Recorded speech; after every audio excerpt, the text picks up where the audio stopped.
2, 3, funky.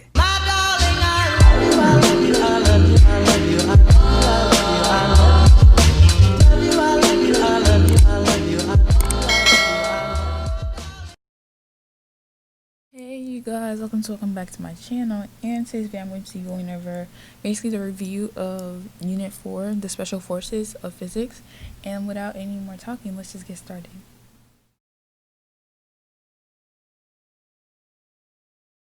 Okay, these are going to be a little bit out of order, but let's just do it anyways. So number 13 is asking for the tension force of a rope, and the problem they told us the applied force is 42 newtons, and we are treating tension force as the applied force, and there really is no calculation or formula for tension force. So whatever they give you in the problem as applied force will be your tension force, and it's basically just a conceptual thinking problem, so you don't have to calculate anything for this. So your answer for tension force will be 42 newtons, because this equals your applied force. Okay, number 1 is asking for the acceleration of the box, and so our box is 4 kilograms, so it has a mass of 4 kilograms, and the forces acting on it are 6 newtons and 2 newtons. And so we can't add these together because they're going in the same direction. If they're going in opposite directions, we will subtract it and take the direction of the bigger force. So we have 8 newtons in the box for 4 kilograms, and we know that acceleration is equal to force over mass, and we know that our force is 8 newtons over 4 kilograms, so that's the mass. When you divide that, your acceleration should be 2 meters per second squared. It's being pushed towards the left, y'all. Okay, so for the next problem, we have this little situation. We have a box in the middle, and now we have forces. So let's say this is 25 newtons, 25 newtons, and this is 25 newtons, and this is 20 newtons.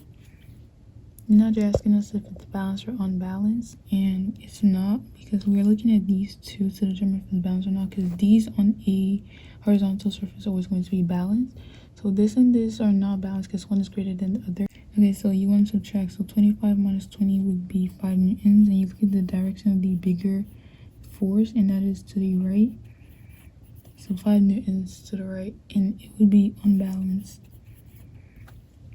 If it's balanced, your forces will obviously be 0. So whenever you get a number, that means it's unbalanced, and you take the direction of the bigger number. Okay, so the next question, number 10, is just a conceptual thinking. So which one is a false statement? So we know that springs provide a force equal to the force applied to them. And yeah, that's true. Kind of like Newton's third law, forces are opposite and equal to each other. And yeah, they're always going to be equal to the force applied to them, and it's always going to be in the opposite direction of the force applied to them. So they're equal and opposite. And then the last one is saying the Hooke's law, the force exerted to spring acts in the opposite direction of displacement. Displacement basically means, yeah. And then the third one is saying the smaller the spring constant, the stiffer the spring. And the spring constant is basically the number, and that determines how stiff the spring is. And that's not true because it depends on how high it is. So the higher it is, the stiffer the spring is going to be. Okay, number 18 is saying the perpendicular force acting on an object of an inclined plane is equal to what? And that is the normal force. And we already went over this, but I'm going to draw it again for you guys. So that's actually so ugly.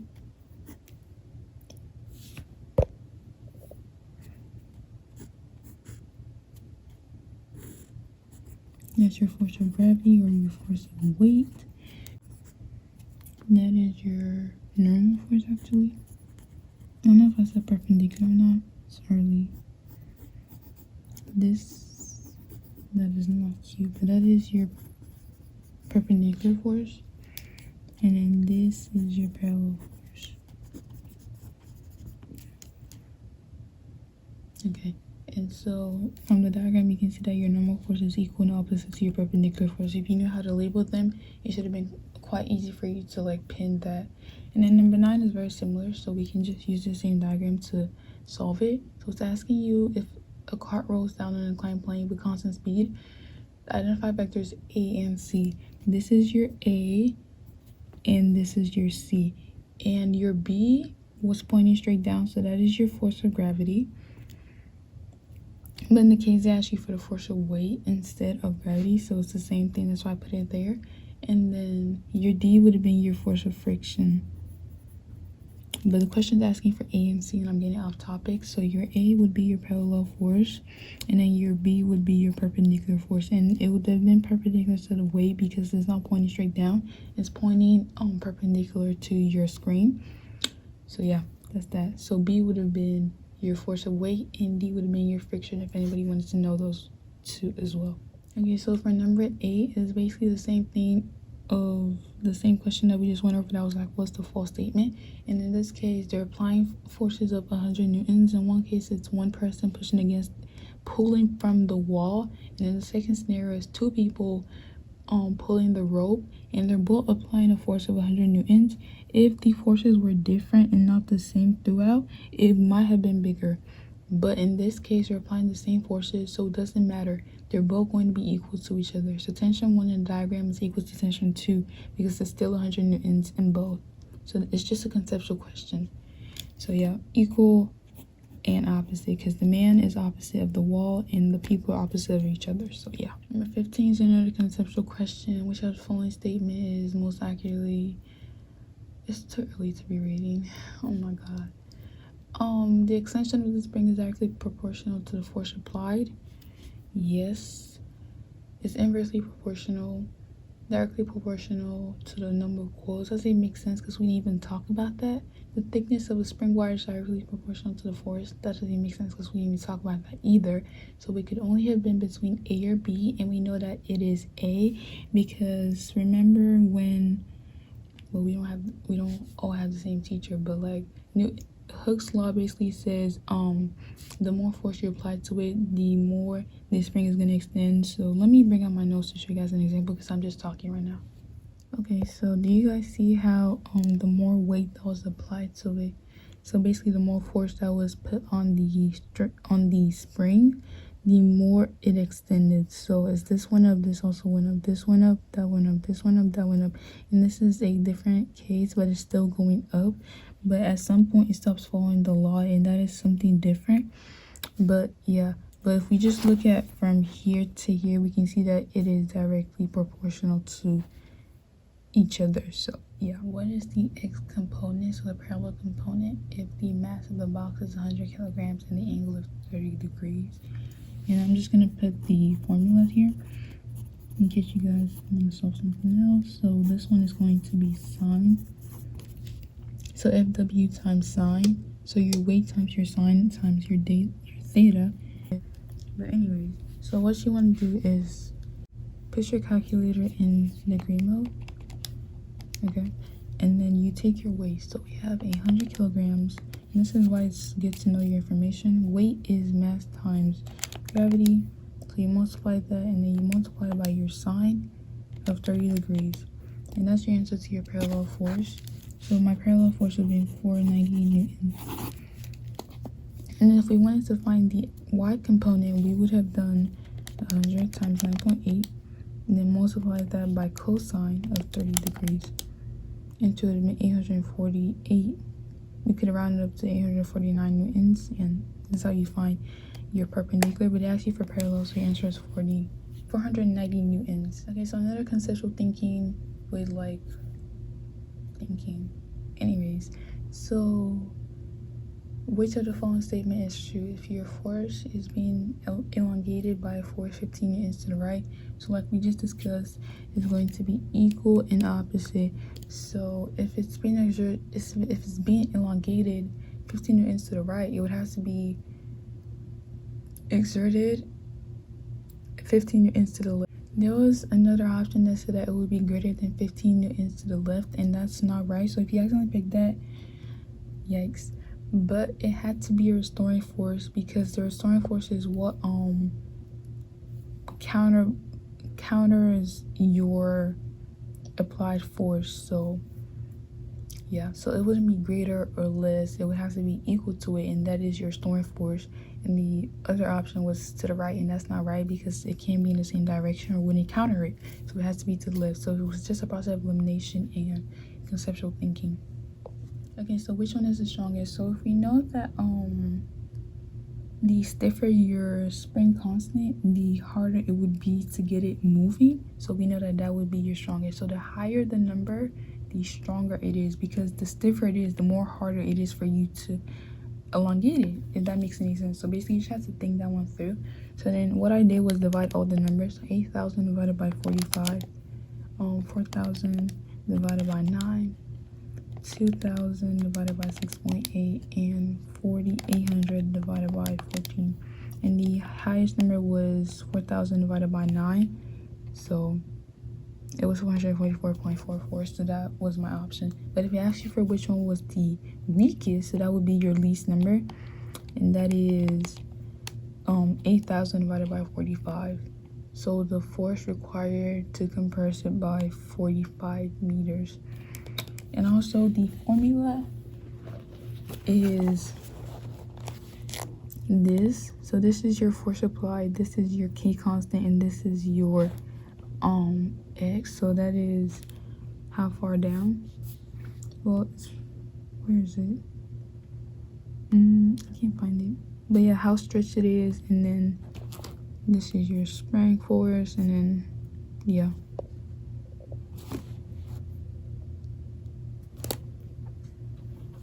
Okay, so back to these formulas and stuff. Now it's asking us what the net force would be on a 50 kilogram box on a 30 degrees inclined plane if the sliding friction is 16 newtons. So we know that our parallel force is basically our net force in this situation now. So what you want to do is find your parallel force. So your weight, you have to find your weight, so mass times gravity, and then you have to multiply that by sine of 30 degrees, okay? And now we have our net force, but now there is friction, so we have to subtract that to get your net force, minus 60. So your answer would have been 185. So that's basically the formula for normal force if there is friction for inclined planes. And then if you wanted to know how to calculate that, what you need is your, actually this will be the other way around. That's not even right. It would be your parallel force minus your frictional force, and that is your net force. So FW sine theta, and friction force or sliding friction, kinetic friction, all the frictions, and then that will give you your net force when there is friction. But if there's no friction, it's just your FWX. Okay, so now this problem is asking us what our magnitude of frictional force would be acting on the box. So we have a force of 15 newtons is needed to accelerate a 3 kilogram block at 8 meters per second squared along a horizontal surface. What is the magnitude of frictional force, and which body diagram is correct for the situation? Because for a constant velocity, your things have to be balanced.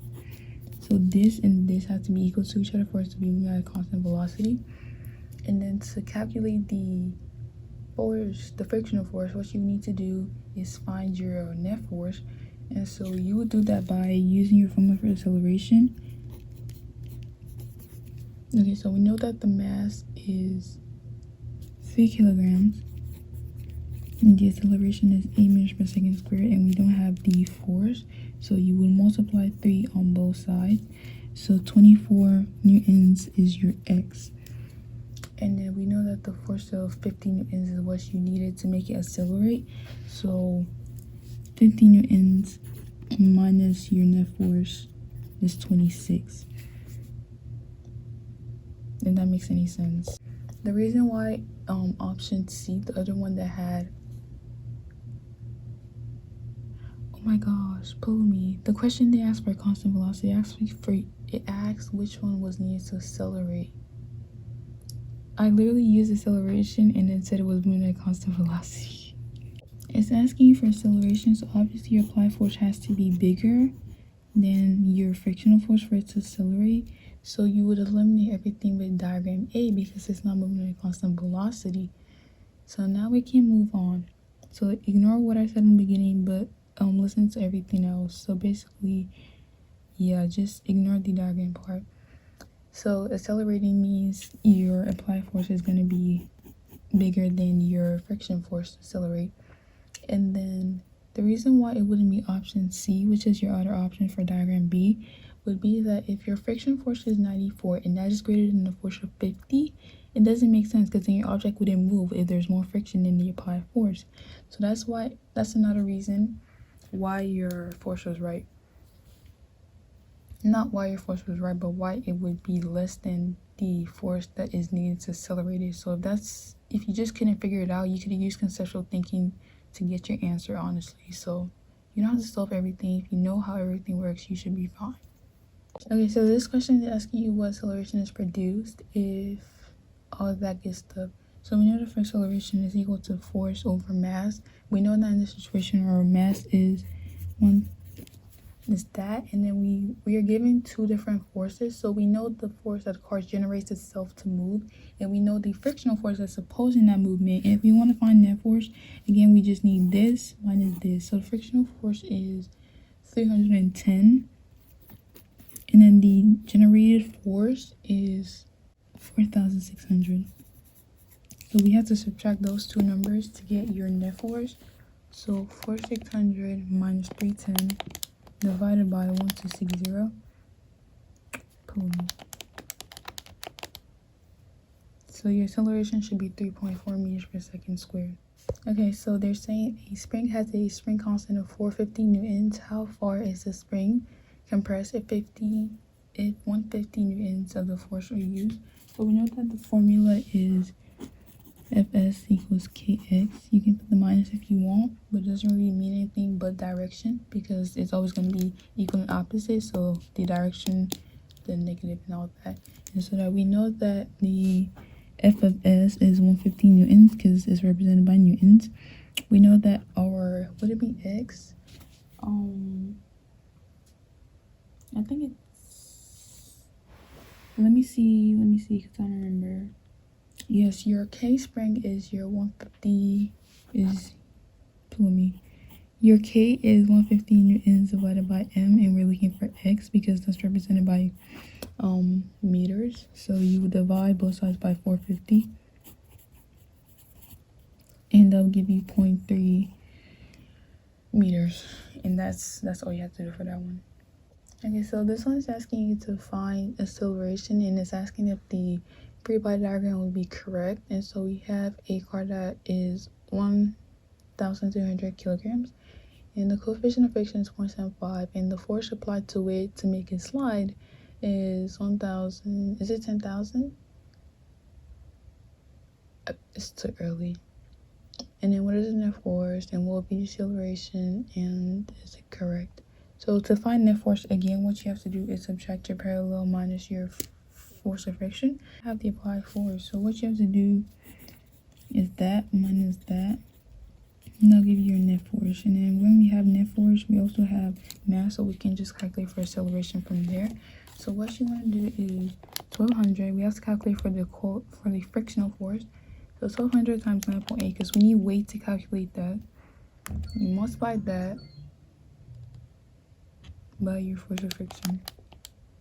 So that's that. And then we take your applied force minus your frictional force.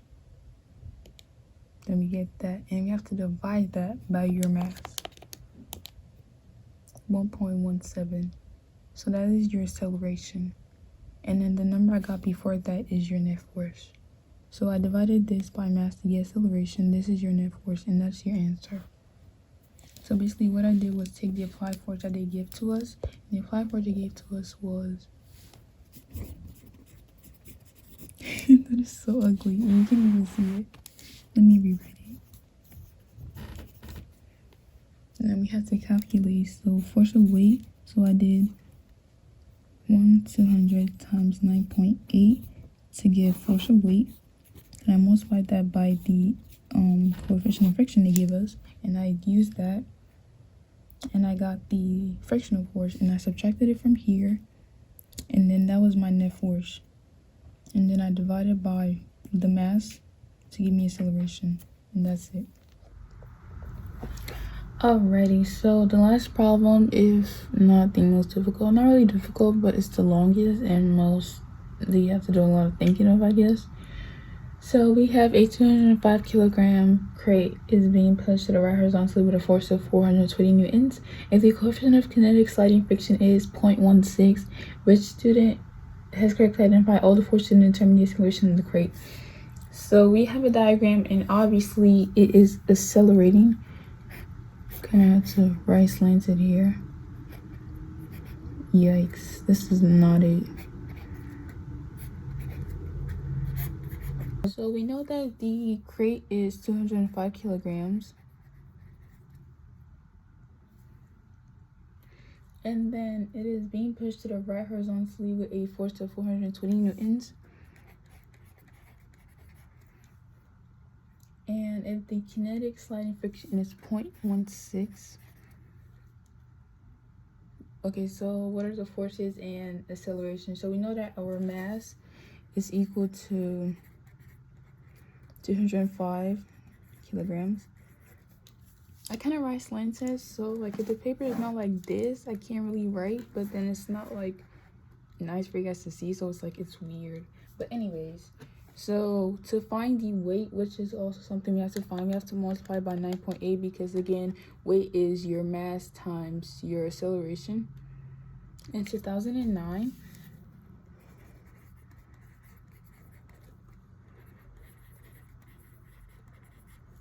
newtons, right? Yes, it is newtons.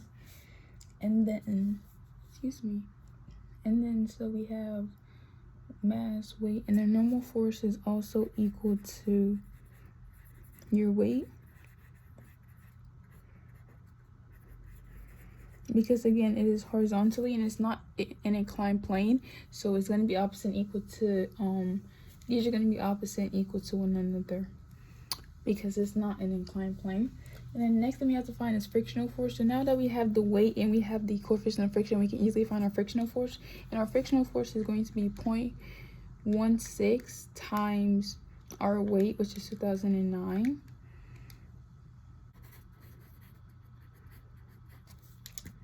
And that is our frictional force.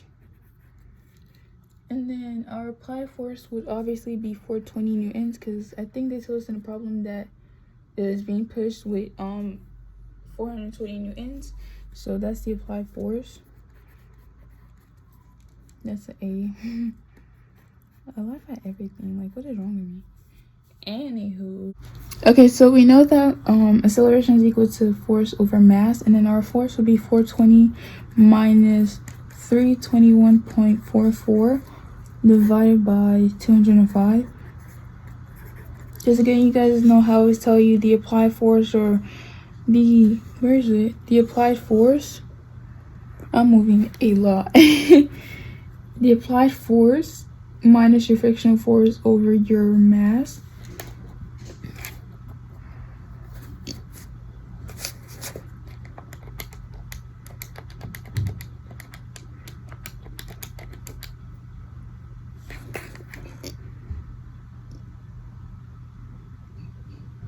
So your answer is 0.48 meters per second squared. And that's how you go through that process and solve it. Okay, so just because I didn't clarify like the letters and stuff, because there are letters. So this is A, this is B, this is C, and D.